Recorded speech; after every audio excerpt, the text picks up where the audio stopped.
उत्तर प्रदेश के हाथरस में बीजेपी नारी शक्ति वंदन कार्यक्रम में उस वक्त अचानक हलचल मच गई जब दो महिलाएं मंच पर मौजूद सीएम योगी आदित्यनाथ के सामने हाथ जोड़कर न्याय की गुहार लगाने लगी। ये महिलाएं न्याय मांगने पहुंची थी। सूबे के मुख्यमंत्री योगी आदित्यनाथ से गुहार लगा रही थी कि मुख्यमंत्री जी, मेरी बेटी को उसके ससुराल वालों ने जलाकर हत्या कर दी है और पुलिस वाले पूरे मामले पर लीपापोती कर रहे हैं। न्याय दो, न्याय दो, न्याय दो।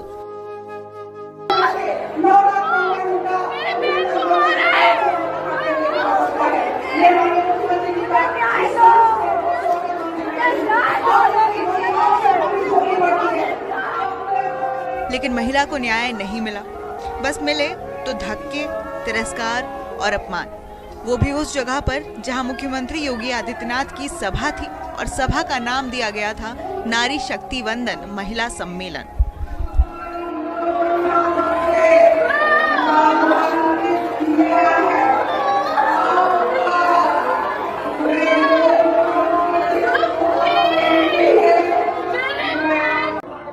हाथरस के बागला कॉलेज मैदान में नवरात्रि के मौके पर बीजेपी का नारी शक्ति वंदन कार्यक्रम का भव्य आयोजन किया गया था। इसमें यूपी के मुख्यमंत्री योगी आदित्यनाथ भी पहुंचे थे। सीएम योगी जब अपनी केंद्र सरकार की नीतियों, कार्यक्रमों और खासकर महिलाओं के सम्मान और महिला सशक्तिकरण पर भाषण दे रहे थे, तभी अचानक सभा में हंगामा होने लगा। भीड़ में मौजूद दो महिलाएं अचानक जोर जोर से बोलने लगी और रेलिंग से बाहर आकर मंच की ओर बढ़ने की कोशिश करने लगी। सभा में चिल्लाने वाली ये दोनों माँ बेटी थी, जो सीएम योगी के आगे चीख कर, हाथ जोड़कर न्याय की मांग कर रही थी। वो कह रही थी कि हमें न्याय दो, मेरी बेटी को मारा है, हमारी कोई नहीं सुन रहा। महिलाओं को चिल्लाता देख महिला सुरक्षाकर्मी भी फौरन वहां पहुंची और महिलाओं को मंच की ओर बढ़ने से रोक दिया। सुरक्षाकर्मी दोनों माँ बेटी को खींचते हुए पीछे की ओर ले गई। कसम से नारी शक्ति वंदन की इससे बेहतर नजीर कोई क्या ही पेश कर सकता है।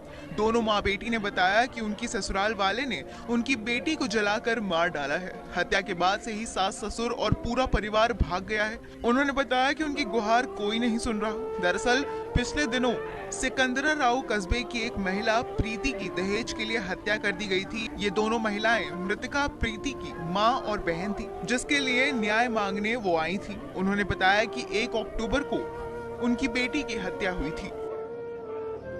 खैर, अब इस वीडियो को देखकर तो यही समझ आता है कि चुनाव के वक्त के वादों पर पानी कैसे फेरते हैं ये नेता। पुलिस, कानून, न्याय दिलाने की कसम खाकर आम जनता की सेवा करना तो दूर, उल्टा आम जनता के लिए ही मुसीबत साबित हो जाती है।